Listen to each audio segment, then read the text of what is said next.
할렐루야. 오늘 이 아침에 우리 하나님의 은혜가 넘쳐나시기를 간절히 기원합니다. 오늘은 갈라디아서 2장 말씀 통해서 하나 되게 하는 복음이라고 하는 제목으로 같이 말씀을 나누겠습니다. 한번 따라합시다. 하나 되게 하는 복음. 해외 선교지를 방문할 때마다 교회마다 그곳 성도들과 함께 예배를 드리게 됩니다. 그러면 각 나라마다 예배 드리는 모습이 참 다르다. 그냥 조금의 형식이 다른 게 아니라 그 드리는 자세와 스타일이 참 많이 다르다 하는 것을 볼 때가 있습니다. 예전에 모잠비크, 아프리카의 모잠비크에 한번 다녀온 적이 있는데 거기는 교회에 딱 들어오자마자 전부 다 자리에 앉고 기다리고 기도하고 이런 거 없습니다. 그냥 들어오는 순간부터 찬양이 시작되는 거예요. 다 서서 찬양이 시작되는데 춤을 추면서 박수를 치면서 온몸을 흔들어가며 그냥 정신없이 찬양을 부릅니다. 근데 뭐 그냥 그 곡조에 맞춰서 멜로디가 어떻게 아름답게 이렇게 변화되는 곡이 아니라 제가 듣기에는 다 비슷한 것 같은데 그들은 또 자기 독특한 소리를 지르는 게 있잖아요. 예배 중에 뭐 이런 거 아침이라 안 나오는데 소리를 질러가면서 그 독특한 그 함성 야 하는 것도 질러가면서 막 박수를 치면서 찬양을 하는데 그 가사를 어떻게 한 시간 내내 다 외우는지 몰라요. 가만히 봤더니 어떻게 외우는가 하고 봤더니 한 사람이 선창을 하면 나머지는 따라하는 겁니다. 그냥 반복을 하는 게 따라하는 건데 그 선창하는 사람이 이제 자기가 기억이 끊어지면 다음 사람이 또 알아서 그냥 또 나오는 거야. 선창을 하는 거예요. 그럼 또 그 다음 사람이 또 따라서 막 하다가 또 그 사람이 가사가 끊어지면 또 다른 사람이 그러니까 이 찬양이 뭐 1시간을 하든 2시간을 하든 끊어지지가 않는 거야. 그러면서 춤을 추면서 찬양하는데 저는 지쳐서 찬양을 못할 정도로 아주 얼마나 열정적으로 하는지 그냥 참 대단합니다. 그래서 그렇게 찬양하는 것을 보면서 같이 은혜를 나눈 적이 있는데요. 제가 인도네시아 북부에 갔을 때는 또 예배를 드릴 때 그 가정에서 이제 예배 드리는데 우리 목장 예배 같이 가족들이 모여서 함께 예배를 드리는데 그들의 찬양은 또 굉장히 조용해요. 조용하면서도 그 손을 들고 정말 간절함으로 드리는 가슴으로 드리는 찬양을 드리고 있는데 그러면 그곳엔 전부 다 눈물바다가 돼요. 다 눈물을 흘리면서 정말 하나님께서 우리 안에 임재하셨고 우리를 만져주고 계시고 이 어려움 가운데서도 우리와 동행하신다. 이것을 막 고백하는 온몸으로 고백하는 그런 찬양을 드릴 때가 있습니다. 미국 흑인교회 가면 예배 시간에 참 재미있습니다. 특별히 이 찬양할 때도 재미있지만 이 설교 시간에 참 재미있어요. 설교자가 앞에 나오면 올가니스트는 올간 위에 앉아 있어요. 설교하는데 올가니스트가 왜 앉아 있나 싶지만 설교하시는 목사님이 뭐 이렇게 하나님이 여러분과 함께 하십니다. 그러면 올가니스트가 바방 그러면 옆에서 또 할렐루야 예스 로 그러고 막 또 이제 그러니까 목사가 한마디 하면 회중은 2마디 3마디를 해요. 그럼 목사가 언제 설교하라? 그래서 그런 가운데 설교하시는 목사님 참 대단하다 싶어요. 한마디 하면 그다음 막 옆에서 막 얘기하면 다 까먹을 것 같아. 내가 그다음 무슨 말 해야 될지 몰라. 그런데 하나님 우리와 함께 하십니다 그러면 반주가 나오죠. 그 맞추어서 할렐루야가 외쳐지죠. 이쪽에서 또 다 손을 들고 막 갑자기 설교를 듣다가 막 벌떡 일어나가지고 손을 들고 할렐루야 그러고 막 이러고 있어. 그러니까 막 이 예배당이 설교자 혼자 설교하고 나머지 듣는 그런 분위기가 아니라 전부 다 같이 설교하는 분위기예요. 전부 다 같이 설교하는 분위기가 나타납니다.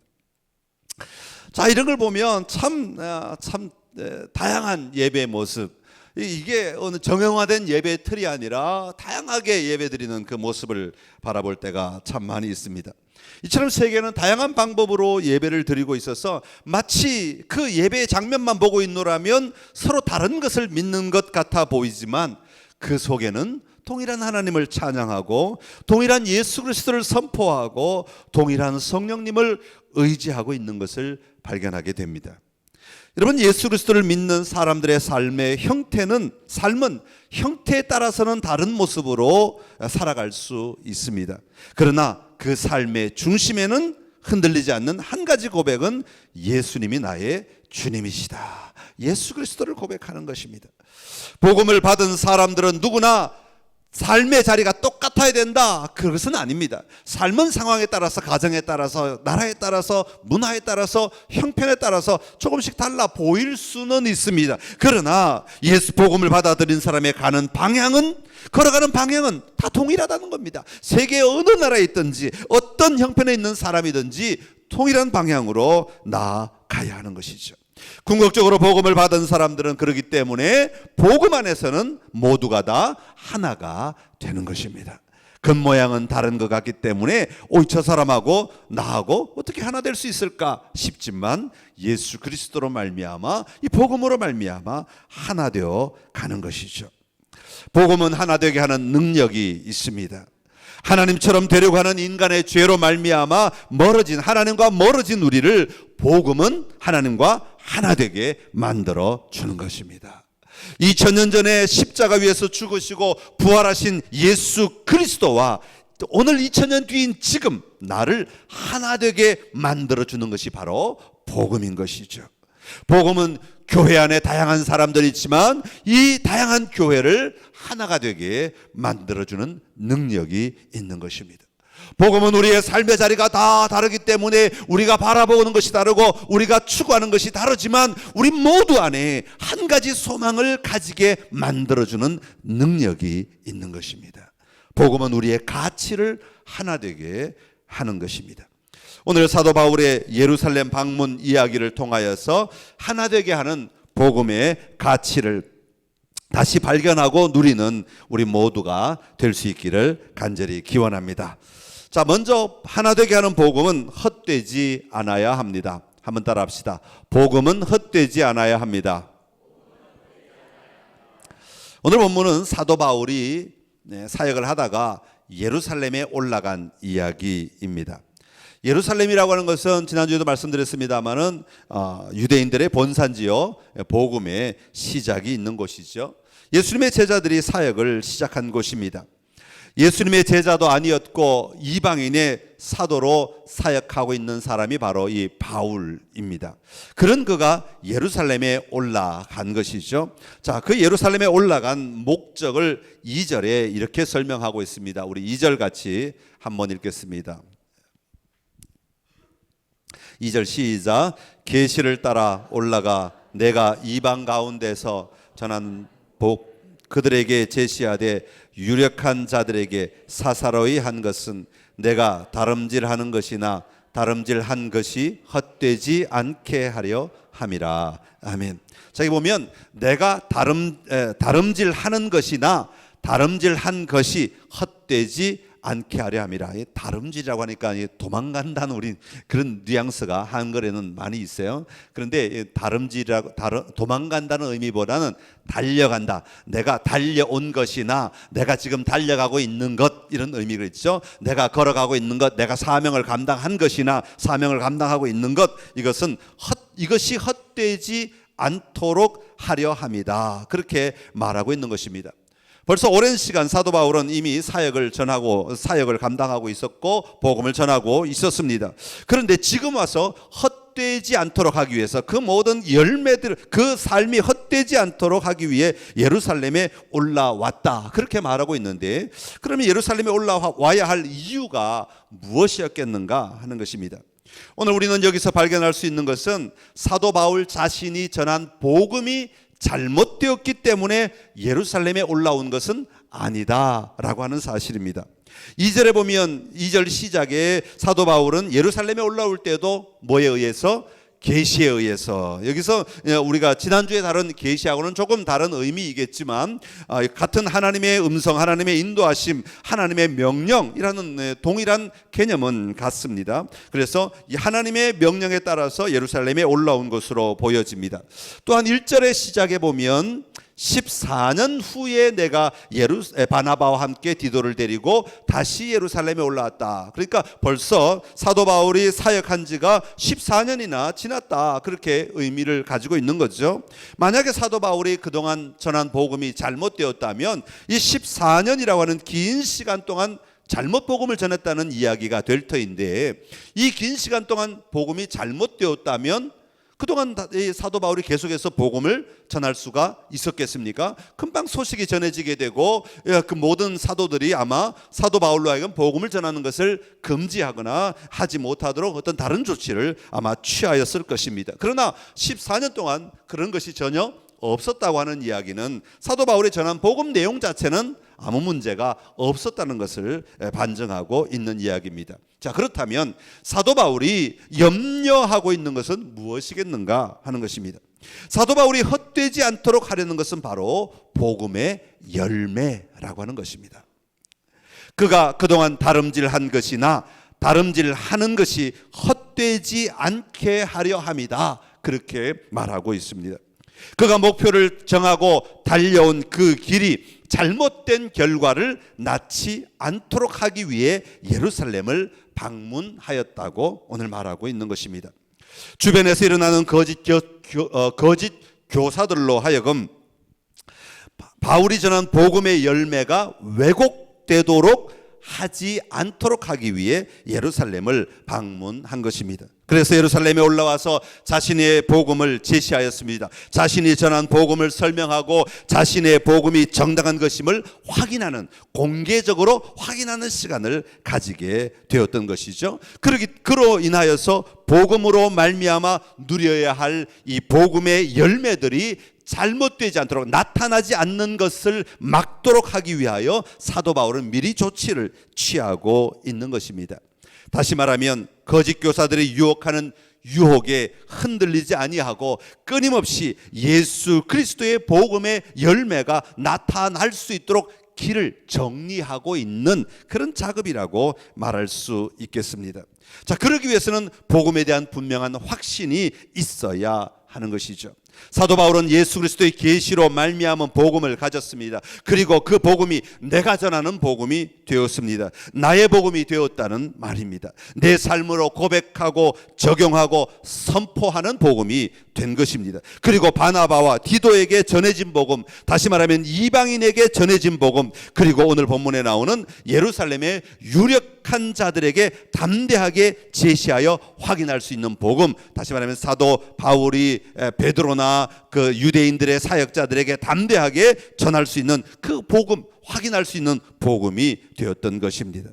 사랑하는 성도 여러분, 오늘 여러분은 어떤 복음의 능력을 소유하고 계십니까?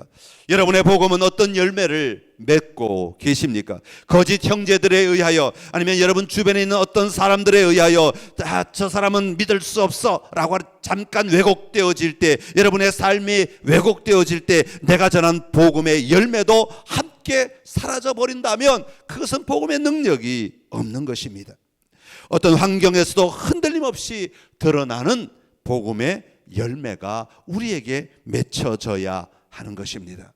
오늘 여러분 안에 이 복음의 확신과 여러분의 이 복음의 능력으로 여러분의 삶의 자리에 계속해서 확장되는 은혜가 넘쳐나게 되시기를 간절히 기원합니다. 그리하여 여러분의 전한 복음으로 말미암은 복음의 열매들, 여러분 자신에게도, 여러분 가족들에게도, 여러분 이웃들에게도, 여러분을 보는 주변의 모든 사람에게도 이 복음의 열매가 왜곡되지 아니하고 아름답게 드러나는, 끝까지 열매가 피어나는 놀라운 삶을 살아가시게 되시기를 간절히 기원합니다. 두 번째로 하나 되게 하는 복음은 자유를 가져옵니다. 한번 따라합시다. 복음은 자유를 가져옵니다. 어떤 사람들에게 전도를 하면서 예수님을 믿자고 하면 가장 먼저 하는 이야기가 있습니다. 그게 뭐냐 하면, 예수님을 믿으면 내가 지금 누리고 있는 이 자유를 빼앗기게 될 것 같아서, 내가 누리고 있는 이 자유를 못 누리게 될 것 같아서, 교회 가면 제약이 너무 많아서, 규정이 너무 많아서 내 자유를 못 누리게 될까 봐 내가 좀 더 누리다가 이제 지치면 그때 가겠습니다. 뭐 그런 사람도 있고, 내가 나이가 들면 그때 가겠습니다. 다시 말하면 젊을 때 내 마음대로 살다가 내가 누릴 거 다 누리고 내 자유를 마음껏 누리다가 이제 더 이상 내 자유를 안 누려도 되겠다 싶을 때는 그때 이제 가겠다. 뭐 그런 이야기를 하시는 분들이 있습니다. 교회 다니고 있는 사람들이라 할지라도 좀 더 신앙의 깊은 자리로 나아갑시다 하고 안내하면 그나마 내가 대강 믿으면서 가지고 있는 이 자유마저 빼앗기게 될까 봐 염려하시는 분들이 있습니다. 그래서 한 발은 뒤로 딱 빼놓고 한 발은 앞에 넣어놓고 갈까 말까 이렇게 망설이시는 분들이 꽤 있어요. 꽤 있어요. 그래서 요만큼만 신앙생활 하겠습니다. 그래서 자기 선을 그어놓고 신앙생활 하시는 분들이 있어요. 그러나 그것은 여러분 복음이 가져다 주는 진정한 자유의 깊은 의미를 아직 발견하지 못하신 분들이라고 말할 수밖에 없습니다. 마태복음 19장에 보면 한 부자 청년의 이야기가 나옵니다. 한 부자 청년이 예수님께 나옵니다. 영생에 관해 관심을 가지고 있는 청년입니다. 영생에 관해 관심을 가지고, 어떤 지식이 아니라 영생에 관해 관심을 가지고 있는 청년입니다. 그래서 예수님께 묻습니다. 무슨 선한 일을 하여야 영생을 얻겠습니까?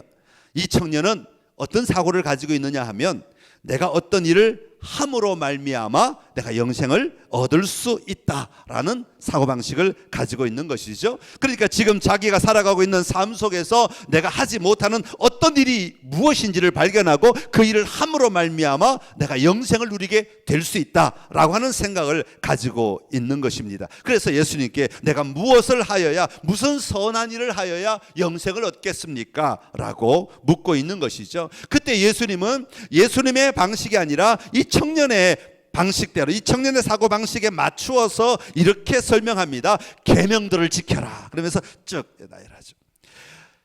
청년의 사고로는 어떤 일을 더 하는 것이지만 예수님의 원리는, 예수님의 원래 의도는 뭘 하나를 더 하라는 것이 아니라 삶의 방식을 바꾸라는 의도로 계명을 지키라는 것을 이야기하지만, 이 청년이 원하는 대답을 지금 해주고 있는 것이죠. 그때 이 청년은 이렇게 얘기합니다. 제가 계명들을 다 지켰습니다. 그런데 뭐가 더 부족합니까? 그렇게 이 질문을 합니다. 그때 예수님은 말씀하십니다. 내 소유를 팔아 가난한 자들에게 주라. 그리하면 하늘에서 보화가 내게 있으리라. 그리고 와서 나를 따르라. 그렇게 말씀하십니다. 예수님은 자신을 버리고 주님을 따르라고 말씀하십니다. 그러나 이 청년은 뭐에 걸려 있습니까? 자기 자신을 버리기 전에 돈에 걸려 있는 겁니다. 돈을 버리는 것 자체부터 할 수가 없는 것이죠. 돈을 못 버리니 자신을 버릴 수는 더욱더 없는 것이죠. 그러니 예수님을 따를 수가 없는 겁니다. 그래서 근심하고, 부자였기에 근심하며 돌아갔다. 성경은 그렇게 기록하고 있습니다. 마태복음 19장에 나오는 이야기죠. 자, 똑같은 19장, 누가복음 19장에 보면 또 다른 사람의 이야기가 소개되고 있습니다. 예수님은 여리고로 가시다가 삭개오라고 하는 사람을 만나게 되는 이야기입니다. 세리장이요 부자였다. 똑같이 돈에 묶여있는 사람이었습니다. 그러나 이 사람은 예수님을 만나고 싶어서 돌무화과 나무 위로 올라갈 만큼 적극적으로 예수님에 관하여 관심을 가지고 있는 사람이었습니다. 자, 그가 예수님과 눈이 마주쳤습니다. 예수님이 말씀하십니다. 삭개오야, 속히 내려오라. 내가 오늘 내 집에 유하여야 하겠다. 삭개오는 내려와 기쁨으로 예수님을 영접하게 됩니다. 그때 사람들이 막 수군거립니다. 저 사람은 나쁜 사람인데 어떻게 저런 죄인을 예수님과 함께 있을 수 있느냐, 함께 밥을 먹을 수 있느냐. 그럴 때 그때 삭개오가 이렇게 이야기합니다. 주여 보시옵소서, 내 소유의 절반을 가난한 자들에게 주겠사오며 만일 누구의 것을 속여 빼앗은 일이 있으면 내 갑절이나 갚겠나이다. 여러분, 이 이야기를 들은 예수님은 이렇게 말씀하십니다. 인자가 온 것은 잃어버린 자를 찾아 구원하려 함이니라. 여러분, 삭개오의 이야기는 단순히 내가 가진 돈을 얼마를 나누어 주겠습니다, 여기에 포커스가 있는 것이 아니죠. 여기에 있는 것이 아닙니다. 도적질한 것을 내가 갚는다, 여기서 끝나는 이야기가 아닙니다. 다시 말하면 삭개오는 지금 자신의 삶의 방식을 포기하고 버리고 예수님의 삶의 방식을 따르겠습니다 라고 이야기하고 있는 것이고, 그 단적인 표현이 돈이라고 하는 것으로 표현하고 있는 것입니다. 아까 마태복음 19장에 나오는 부자 청년은 자기의 삶의 방식을 포기하지 못하는 방법으로 내가 돈을 근심하여, 이 돈이 많은 부자 청년이기 때문에 근심하여 돌아갔다, 그렇게 말하고 있지만, 삭개오는 자신의 삶의 방식을 예수님의 방식으로 바꾸기로 결단하였기 때문에 돈은 별로 중요하지 않다라고 말하며 돈을 내어주겠다, 그렇게 말하고 있는 것이죠. 여러분, 오늘 그리스도인들에게 있어서 가장 중요한 것은 예수님의 방식으로 살아가는 것입니다. 우리가 어떤 행위 하나하나에 걸려서 교회 다니면 요거 해야 되고, 요거 하지 말아야 되고, 요거 해야 되고, 요거 하지 말아야 되고, 리스트를 쭉 적어놓고 내가 했나 안 했나 체크만 하는 것이 그리스도인이 아니라, 내 삶의 가치, 내 삶의 사고방식이 지금까지는 내가 중심이 되어 내가 원하는 것들을 하며 살았다면 예수님을 믿는다는 것은 삶의 가치의 틀에 자리를 옮겨놓는 것을 이야기하는 겁니다. 예수님이 주인 되시고 예수님이 다스리시는 삶의 원리 속으로 내가 들어가는 것입니다. 그것이 돈의 문제이든 관계의 문제이든 뭐 다른 어떤 문제이든 상관하지 아니하고, 그게 중요한 게 아니라 근원을 옮겨놓는다고 하는 것이 중요한 것이죠. 다시 말하면 세상의 관점으로 살아가느냐 아니면 하나님 나라의 관점으로 살아가느냐, 이것이 변화된 삶의 근거가 되는 것입니다. 그래서 예수님은 마태복음 11장 28절에서 이렇게 말씀하십니다. 우리 같이 읽겠습니다. 수고하고 무거운 짐진 자들아 다 내게로 오라. 내가 너희를 쉬게 하리라. 나는 마음이 온유하고 겸손하니 나의 멍에를 메고 내게 배우라. 그리하면 너희 마음이 쉼을 얻으리니 이는 내 멍에는 쉽고 내 짐은 가벼움이라 하시니라. 아멘. 자, 여러분, 이 말씀이 정말 은혜로운 말씀이죠. 그런데 눈으로 볼 때는 은혜로운 말씀인데 많은 사람들이 이 말씀을 가지고 전진하지 못하는 경우들이 많습니다. 왜냐하면 멍에라는 단어가 들어가 있기 때문에 그래요. 내 멍에는 쉽고 가볍다는 겁니다. 아니, 예수님을 믿으면 멍에가 없어져야지 쉽고 가벼운 거지 왜 또 다른 멍에를 매라고 말씀하십니까? 김수희의 멍에 맞나요? 왜 다른 멍에를 자꾸 매라고 말씀하십니까? 벗어버려야지 그렇게 생각하는 거예요. 그러다 보니까 이 멍에라고 하는 단어가 고통으로 우리에게 자꾸 다가오는 거죠. 힘든 거예요. 그러니까 예수님을 믿는 것도 부담스러운 거예요. 예수를 믿는다는 것 자체가 또 다른 짐을 내가 져야 되는구나, 또 다른 고통의 자리에 내가 들어가야 하는구나, 또 다른 수고의 자리에 내가 들어가야 하는구나, 그렇게 생각하는 거죠. 그러나 여러분, 우리가 짊어져야 할 삶의 원리는 다 어디를 가나 똑같이 짊어져야 한다는 겁니다. 다시 말하면 세상 속에서 우리가 감당해야 하는 영역이 있다면, 세상의 원리로 살아갈 때 감당해야 하는 영역이 있다면 예수님의 삶의 자리로 왔을 때 우리가 감당해야 하는 영역이 있다는 겁니다. 이것을 멍에라는 단어로 표현하고 있을 뿐이다. 그렇게 이해를 하시면 좀 쉬울 것 같습니다. 문제는 내가 나무 멍에를 맬 것인가 아니면 쇠 멍에를 맬 것인가, 이 차이. 나무 멍에를 맬 것인가 가시로 된 멍에를 맬 것인가, 이 차이가 있다는 겁니다. 우리가 살아가면서 어떤 것이 우리의 삶을 이끌어갈 것인가, 이 삶의 방식에 대하여 이야기하고 있는 것이죠. 우리가 이 땅을 살아가면서 세상의 멍에를 메고 살아가는 것이 아니라 예수님의 멍에를 메고 살아가는 것이 훨씬 더 유익하다, 성경은 그렇게 말하고 있습니다. 왜냐하면 이 멍에야말로 우리에게 쉼을 가져다주고 우리의 짐을 가볍게 해주는 멍에이기 때문이라는 것입니다. 요한일서 8장 31절에서 32절의 말씀입니다. 시작. 그러므로 예수께서 자기를 믿은 유대인들에게 이르시되 너희가 내 말에 거하면 참으로 내 제자가 되고 진리를 알지니 진리가 너희를 자유롭게 하리라. 아멘. 예수님의 방식을 따르고 예수님의 삶을 따르는 것은 우리에게 자유를 가져다 주는 삶이다, 그렇게 말합니다. 다시 말하면 예수님의 멍에를 메고 걸어가는 것이, 예수님의 멍에를 메고 살아가는 것이 우리의 삶의 자리에 참된 자유가 임하게 되는 것이다, 그렇게 말하고 있는 겁니다. 그러니까 이 갈라디아 교회는 예수님의 복음을 받아들임으로 말미암아 쇠 멍에를 지고 살아갈 수밖에 없는 세상 속에서, 아니 어쩌면 가시로 가득한 그 못이 막 튀어나와 있는 그런 멍에를 메고 고통 가운데서 살아갈 수밖에 없는 그런 세상 속에서 예수님이 주시는 멍에를 메고 예수님의 방식을 따르고 예수님의 가치를 가지고 살아갈 때에 자유를 누리며 살아갈 수 있다고 말하고 있는 겁니다.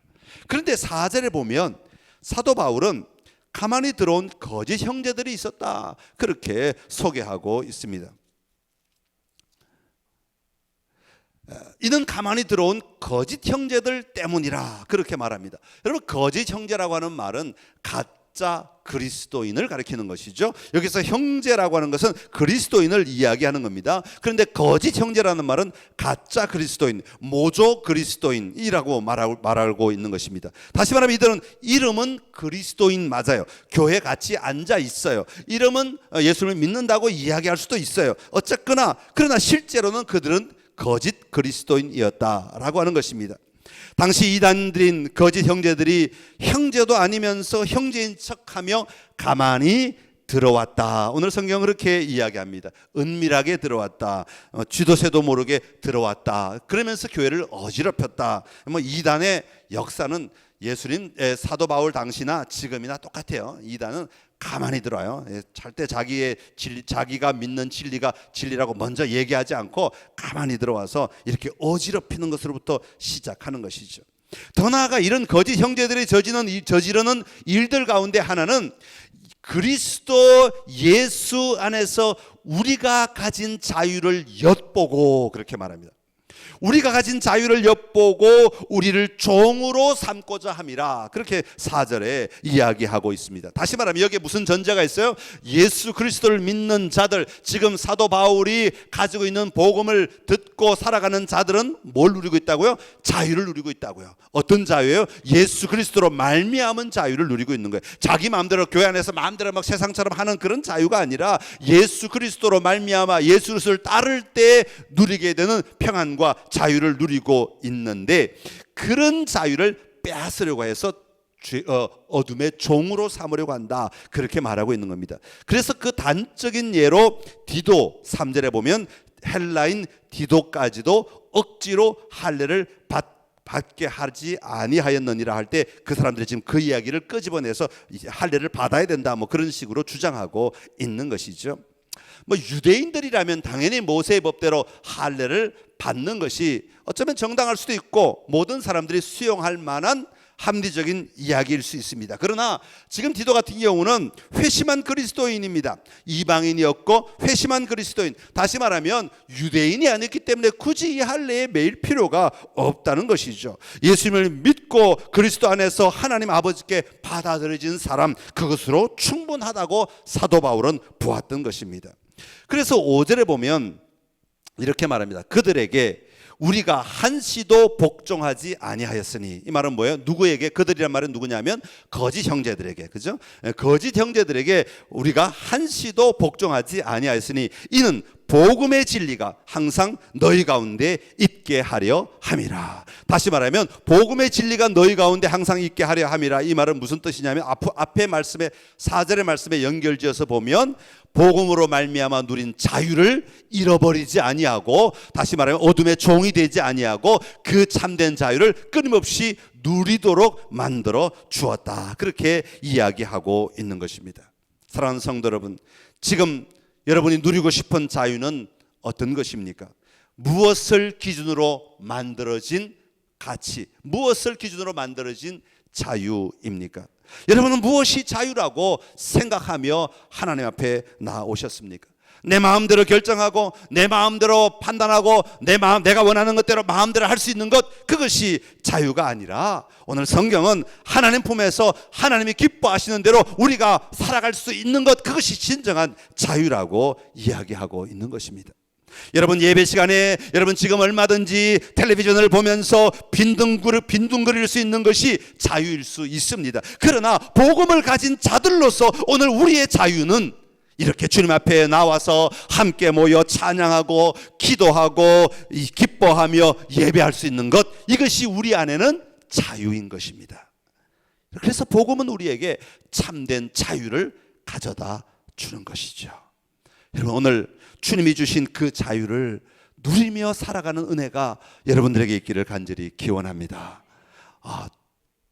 여러분이 주신 자유를 빼앗겨서 어둠의 종으로 끌려가지 아니하고 여러분이 이 자유를 진정으로 누리는 은혜가 우리 모두에게 충만하기를 간절히 기원합니다. 마지막으로 하나 되게 하는 복음은 환경을 뛰어넘습니다. 한번 따라합시다. 복음은 환경을 뛰어넘습니다. 지금 사도 바울이 방문한 곳은 예루살렘이라고 말씀을 드렸습니다. 예루살렘은 유대인들에게 복음을 전한 사람들이 있는 곳이라고 규정을 좀 이렇게 옮겨 지을 수가 있습니다. 자, 이곳에서 사도 바울은 이방인으로서 사도권을 다시 한번 확인하는 자리로 사용을 하고 있습니다.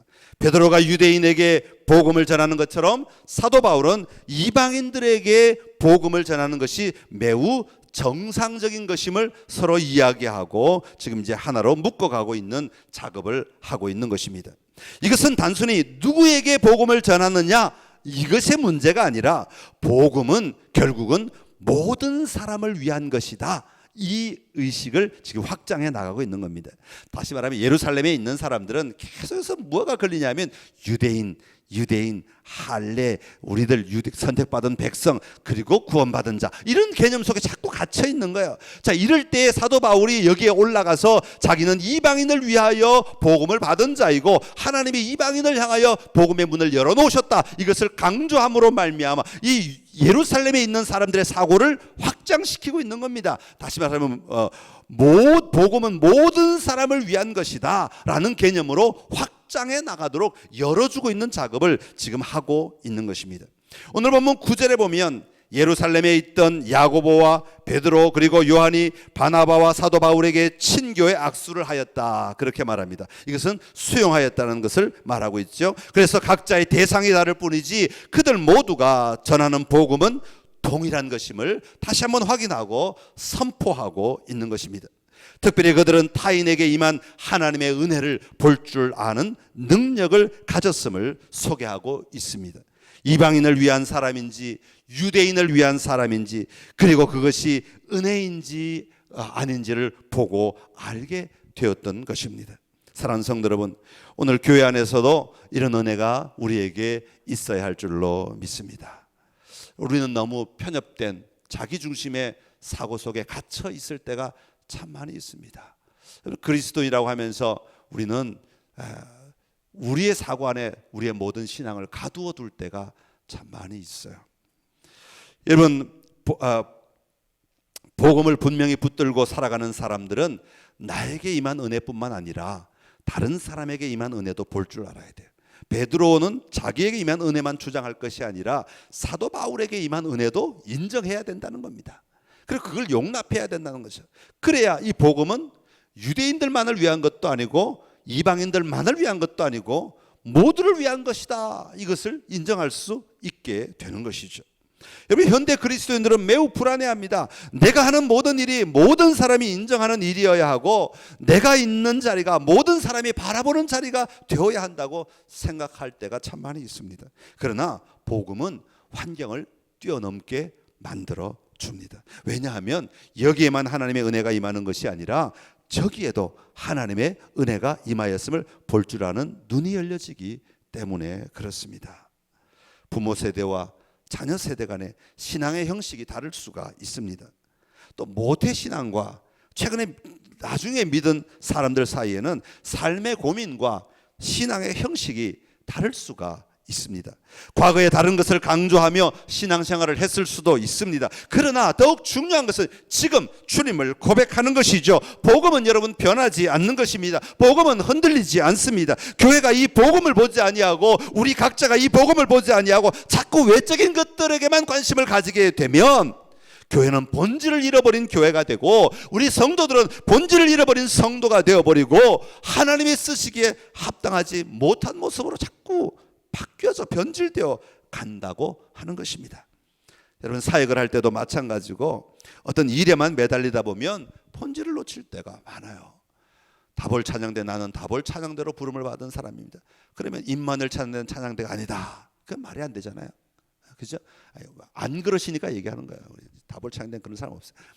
시온 찬양대는 찬양대가 아니다, 다볼 찬양대, 아침 일찍 나와서 봉사해야만 이게 진짜 봉사다, 이거는 복음을 잘못 이해하고 있는 사람이에요. 하나님의 은혜를 잘못 이해하고, 나에게 주신 은혜를 잘못 이해하고 있는 사람이란 말이죠. 우리는 아침에 나와서 봉사하고 또 다른 봉사를 하고 다른 일들을 하고 또 그 새로운 사람은 또 그 은혜에 맞춰서 봉사하고 다른 일들을 하고, 이런 확장이 우리에게 필요하다는 것을 말씀을 드리고 있는 겁니다. 우리가 정말 누려야 될 참된 기쁨을 위해 수고하는 자들이 되어야지 외적인 것들에 매여서 우리가 넘어져서는 안 된다고 하는 것입니다.